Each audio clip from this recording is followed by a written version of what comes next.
Hi friends, నమస్తే. కొత్త పెన్షన్ల కోసం ఎదురు చూస్తున్నటువంటి ఆశావహులకి భారీ శుభవార్తని రాష్ట్ర ప్రభుత్వం అయితే తెలియజేయడం జరిగింది. జూన్ 12వ తారీఖు రోజు నుండి ఈ యొక్క కొత్త పెన్షన్లని 4,016 రూపాయలు ప్లస్ 6,016 రూపాయల నగదుని రాష్ట్ర ప్రభుత్వం అయితే పెన్షన్ లబ్ధిదారులకైతే పంపిణీ చేయడం జరుగుతుంది అని చెప్పేసి అఫీషియల్గా పేర్కొనడం అయితే జరిగింది.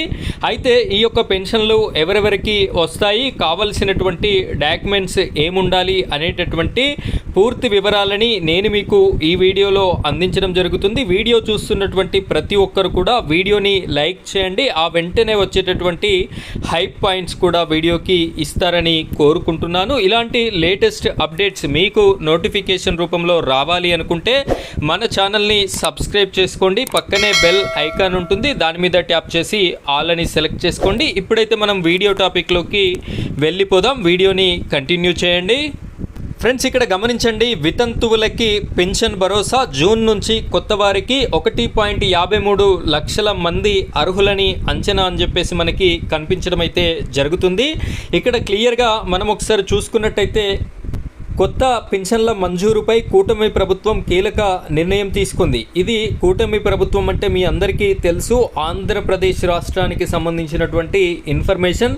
ఆంధ్రప్రదేశ్ రాష్ట్రంలో జూన్ 12వ తారీఖు నుండి ఈ యొక్క కొత్త పెన్షన్లని రాష్ట్ర ప్రభుత్వం అయితే ఇస్తున్నట్టుగా అఫీషియల్గా ప్రకటించడం అయితే జరిగింది. ఇదే విధంగా తెలంగాణ రాష్ట్రంలో కూడా జూన్ 2వ తారీఖు నుండి కొత్త పెన్షన్లు ఇస్తాము అని చెప్పేసి అన్అఫీషియల్ న్యూస్ అయితే మనకి వినిపిస్తుంది. ఈ వీడియోని చూస్తున్నటువంటి మీరు ఏపీకి సంబంధించిన వాళ్ళ, టీజీకి సంబంధించిన వాళ్ళ కామెంట్ రూపంలో తెలియజేస్తారని కోరుకుంటున్నాను. ఇక్కడ క్లియర్గా చూసుకున్నట్టయితే వితంతు పెన్షన్లు ఇవ్వాలని నిర్ణయించింది. ఈ యొక్క పెన్షన్ కేటగిరీలో భాగంగా మొట్టమొదటిగా వితంతువులకి సంబంధించినటువంటి పెన్షన్ని జూన్ 12వ తారీఖు రోజున ఇవ్వాలి అని చెప్పేసి ఆ రోజుకి రాష్ట్ర ప్రభుత్వం ఏర్పడి 2 ఏళ్ళు పూర్తవుతుంది. కాబట్టి 3వ సంవత్సరంలోకి అడుగు పెడుతున్నటువంటి శుభ సందర్భాన ఈ యొక్క కొత్త పెన్షన్లని మంజూరు చేయాలి అని చెప్పేసి 1.53 లక్షల మంది అర్హులుంటారని సెర్ప్ అంచనా కూడా వేయడం అయితే జరిగింది. వీరందరికీ కూడా 4,000 రూపాయల చొప్పున పెన్షన్ మంజూరుకి నెలకి 60 కోట్లు ఖర్చు అవుతాయి అని చెప్పేసి కూడా ప్రముఖ దినపత్రిక అయితే మనకి ఇక్కడ పేర్కొనడం జరిగింది. 2.30 లక్షల మందికి స్పౌజ్ కేటగిరీ అంటే ఆల్రెడీ భర్త వృద్ధాప్య పెన్షన్ పొందుతున్నట్టయితే భర్త మరణిస్తే ఆ వెంటనే భార్యకి ఇచ్చేటటువంటి పెన్షన్ని స్పౌజ్ పెన్షన్ అని అంటారు.